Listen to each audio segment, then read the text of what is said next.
कैसे हैं आप सब। स्वागत है आपका दशरथा क्लासेस में। आज मैं फिर से लेके आया हूँ सोशल साइंस के प्रत्येक चैप्टर को इसी प्रकार से मैं लेके आऊँगा। आज का जो चैप्टर है सोशल साइंस का हिस्ट्री से, हिस्ट्री का ऑब्जेक्टिव करेंगे आज। क्यों? क्योंकि ऑब्जेक्टिव भी 50% है, सब्जेक्टिव भी 50%। इसलिए हम लोगों को ऑब्जेक्टिव और सब्जेक्टिव पर बराबर मेहनत करना पड़ेगा। तो बिना समय गवाए हम आगे चलते हैं। आज यूरोप में राष्ट्रवाद, जो हिस्ट्री का पहला चैप्टर है यूरोप में राष्ट्रवाद, ये Bihar board class 10th history chapter 1 जो ऑब्जेक्टिव टाइप क्वेश्चन देखना है। पहला क्वेश्चन है वस्तुनिष्ठ प्रश्नोत्तर। इसमें से क्या होगा कि हालांकि आपका 100 क्वेश्चन रहेगा, 100 क्वेश्चन में 50 क्वेश्चन का यानी कि 50%, 100% में 50% ही आपको क्या करना है, आंसर करना है। और हमारे सोशल साइंस में उसमें से आपको 80 नंबर का क्वेश्चन पूछा जाएगा, उसमें से 40 नंबर हम लोगों को 40 ऑब्जेक्टिव हम लोगों को बना के आना है। ठीक है, तो इसी में ऑब्जेक्टिव टाइप रहेगा, जिसमें से यहाँ इस तरह से 4 ऑप्शन रहेगा, उसमें से 4 ऑप्शन में से कोई एक ऑप्शन होगा उनका आंसर के रूप में। तो चलते हैं हम लोग। पहला प्रश्न, इटली एवं जर्मनी वर्तमान में किस महादेश के अंतर्गत आता है? तो आप सब बुक पढ़े होंगे, समझे होंगे। तो इटली एवं जर्मनी वर्तमान में किस महादेश के अंतर्गत आते हैं? तो या उत्तरी अमेरिका, दक्षिण अमेरिका, यूरोप, पश्चिमी एशिया। तो इसका आंसर क्या हो जाएगा? यूरोप। क्या हो जाएगा? यूरोप। तो इसका आंसर हो जाएगा गो यूरोप। दूसरा क्वेश्चन, फ्रांस में किस शासक वंश की पुनर्स्थापना बेवना कांग्रेस द्वारा की गई थी? फ्रांस में किस शासक वंश की पुनर्स्थापना बेवना कांग्रेस द्वारा की गई थी? तो इनका हैवर्सवर्ग, आर्लिया वंश, बुर्बो वंश या जारशाही। आप सबको पता है इसका आंसर हो जाएगा गो, यानी कि बुर्बो वंश। बुर्बो वंश। अगला क्वेश्चन चलते हैं फिर से हम लोग तीसरे नंबर में। नेजनी का संबंध किस संगठन से था? उनका संबंध क्या लाल सेना से था, कार्बोनरी से, फिलिप हेटारिया से था कि या डाइट से था? तो इसका संबंध हम सबको पता है कि कार्बोनरी से था। किसका? मेजनी का संबंध जो है ना वो किससे था? कार्बोनरी से था। अगला क्वेश्चन चौथा नंबर, इटली एवं जर्मनी के एकीकरण के विरुद्ध निम्न में से कौन था? क्या इटली और जर्मनी के बीच का जो एकीकरण, जो दोनों एक साथ जो मिलना चाहता था, बनना चाहता था, एकीकृत होना चाहता था, उसमें से विरोध उसमें से विरुद्ध निम्न में कौन था? क्या इंग्लैंड था, रूस था, ऑस्ट्रेलिया था, पसा था? तो ये ऑस्ट्रेलिया था। ऑस्ट्रेलिया इसमें ये नहीं चाहता था कि इटली और जर्मनी का एकीकरण हो। तो इसका आंसर हो जाएगा 2 नंबर। पांचवा, काउट काबूल को विक्टर एमुनियल ने किस पद पर नियुक्त किया है? हम सबको पता है काउट काबूल के बारे में।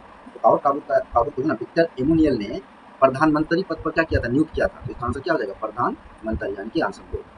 अगला क्या है कि गेरीवाल्डी पेशे से क्या था? ये काफी पूछा गया सवाल है, बहुत बार पूछा गया है, इसको नोट कीजिएगा कि गेरीवाल्डी पेशे से क्या था? तो गेरीवाल्डी पेशे से एक नाविक था। क्या था? नाविक। अगला क्वेश्चन 4 नंबर में आप देखिए कि जर्मनी राइन राज्य का निर्माण किसने किया था? जर्मनी में राइन राज्य का निर्माण किसने किया था? नेपोलियन बोनापार्ट ने किया था। कौन किया था? नेपोलियन बोनापार्ट ने किया था। उसके बाद जाल बेरिंग एक संस्था थी, किसकी? जाल बेरिंग जो एक संस्था थी, क्या क्रांतिकारियों की थी, व्यापारियों की थी, विद्वानों की थी या पादरी समांतों का? तो ये था व्यापारियों की एक क्या थी? संस्था थी। तो इसका आंसर हो जाएगा वो, यानी कि व्यापारियों की। अगला क्वेश्चन है 9 नंबर में कि रक्त एवं लोह की नीति का अवलंबन किसने किया था? रक्त एवं लोह की नीति का जो अवलंबन किया था वो बिस्मोर किया था। कौन किया था? बिस्मोर ने किया था। अगला क्वेश्चन है फ्रैंकफर्ट की संधि कब हुई? ये क्वेश्चन कई बार पूछा गया है, इस पे आप ध्यान दीजिए इस क्वेश्चन पे। फ्रैंकफर्ट की संधि कब हुई? तो 1871 ईस्वी में फ्रैंकफर्ट की संधि हुई थी। अगला क्वेश्चन 11 में यूरोप वासियों के लिए किस देश का साहित्य एवं ज्ञान विज्ञान प्रेरणा स्रोत रहा? तो यूनान का। यूरोप वासियों के लिए ना यूनान से उन्होंने प्रेरणा लिया किस में? साहित्य एवं ज्ञान विज्ञान में। तो इसका आंसर हो जाएगा यूनान। क्या हो जाएगा इसका आंसर? यूनान हो जाएगा। अगला है 1829 ईस्वी की एड्रियानोपुल की संधि किस देश के साथ हुई थी? इसका हुआ था तुर्की के साथ। किसके साथ हुआ था? तो तुर्की के साथ। अगला क्या है, इनको भी ध्यान देना। हालांकि रिक्त स्थान है, निम्नलिखित में रिक्त स्थानों को भरे। रिक्त स्थान तो है, लेकिन एग्जाम में क्या करेगा कि रिक्त स्थान देगा, बट ये जो है ना ऑप्शन के रूप में आपको 4 ऑप्शन देगा, उसमें से कोई ना कोई आंसर होगा। तो हम लोग इसको याद करेंगे। ये समझ लीजिए डॉट डॉट डॉट डॉट है, रिक्त स्थान है, इनको हम ऑप्शन में ढूंढ करके ए बी सी डी जो होगा उसको मानना है। तो इसमें क्या है, खाली स्थान मान लेते हैं इसको। के युद्ध में ही एक महाशक्ति के पतन पर दूसरी यूरोपीय महाशक्ति जर्मनी का जन्म हुआ। तो सेडोन के युद्ध में जो है एक महाशक्ति के पतन हुआ और दूसरी यूरोपीय महाशक्ति जर्मनी का क्या हुआ था? उसमें जन्म हुआ। इस सेडोन का युद्ध से ही ये महाशक्ति जर्मनी का जन्म हुआ। अगला क्या है कि सेडोवा का युद्ध खाली स्थान के बीच हुआ था। तो सेडोवा का युद्ध ऑस्ट्रेलिया और पर्सा के बीच हुआ था। तीसरा नंबर में 1848 ईस्वी की फ्रांसीसी क्रांति ने मेटरनिक खालिस्तान युग का भी अंत कर दिया। तो मेटरनिक युग का भी अंत कर दिया। चौथा में आ जाइए, वेटिकन सिटी के राजमहल जहां खालिस्तान रहते थे, इटली के खालिस्तान से बचा रहा। तो वेटिकन सिटी के राजमहल जहां पोप रहते थे, जो इटली के प्रभाव से क्या किया? बचा रहा।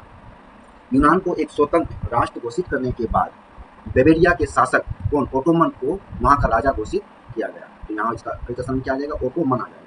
अगला है क्या कि हंगरी की राजधानी कहाँ थी, ये क्वेश्चन कई बार पूछा है, इस पर ध्यान देना। हंगरी की राजधानी कहाँ थी, तो हंगरी की राजधानी था बुडापेस्ट था बुडापेस्ट। अब इसी प्रकार निम्नलिखित समूह को मिलान करें। हालांकि यहाँ तो मिलान करना है, लेकिन जब हमारे एग्जाम पूछेगा सवाल तो मिलान करे से ही पूछेगा, बट उसमें ऑप्शन देगा, किसी न किसी रूप में ऑप्शन देगा। जैसे यहाँ समूह ओ है तो समूह वो है, समूह ओ से समूह वो को मिलाना है। क्वेश्चन आपके पास किताब होगा, क्वेश्चन वहाँ पे देख लीजिए। तो मेजनी का संबंध कहाँ से था, तो इटली से था। हिंगे एक दार्शनिक था। बिस्मॉथ जर्मन चांसलर था। चांसलर क्या होता है, वहाँ का राजा। समझ पा रहे हो कि चांसलर क्या था, राजा। बिस्मॉथ एक वहाँ का चांसलर था। विक्टर एमुनियल कौन थे, तो राजनीतिक थे। कौन, विक्टर एमुनियल। फिर अगला है दूसरा नंबर में, देखिए समूह ओ से समूह ओ को मिलाना है। समूह को समूह ओ से मिलाना है। तो ब्योना सम्मेलन कब हुई थी, तो ब्योना सम्मेलन हुई थी 1815 ईस्वी में। मेटरनी का पतन कब हुआ, तो 1848 ईस्वी में हुआ। इटली का एकीकरण कब हुआ, तो 1871 में हुआ। सेडोन युद्ध कब हुआ था, 1870 ईस्वी में सेडोन युद्ध हुआ था। तो ये आप समझ पा रहे हैं क्या हम बोलना चाहते हैं। ब्योना सम्मेलन कब हुई थी, आपको दे देगा ऑप्शन 1815, 1813, 1817, 1820, इस तरीके से दे सकता है। तो आपको याद रखना 1815। चार ऑप्शन ए में रहे, बी में रहे, सी में रहे, डी में रहे, डेजर्ट में रहे। ठीक है, तो आगे चलते हैं हम लोग। उसके बाद अगला अभी क्या है, समूह से समूह दो में क्या करना है, हमको मिलान करना है। कोसुद, ये जो कोसुद है, कोसुद जो है ना हंगरी राष्ट्रवादी नेता थे। हंगरी राष्ट्रवादी नेता थे कोसुद। एड्रियानोपल की संधि कब हुई थी, तो 1829 में हुई थी। यूनान की स्वतंत्रता कब मनाई जाती है, तो 1832 ईस्वी में मनाई जाती है। मतलब उसकी स्वतंत्रता कब मिली थी, 1832 में मिली थी उसको। पोलैंड में आंदोलन कब हुआ था, तो 1863 में पोलैंड में आंदोलन। ठीक है, तो धन्यवाद, यहीं तक आए।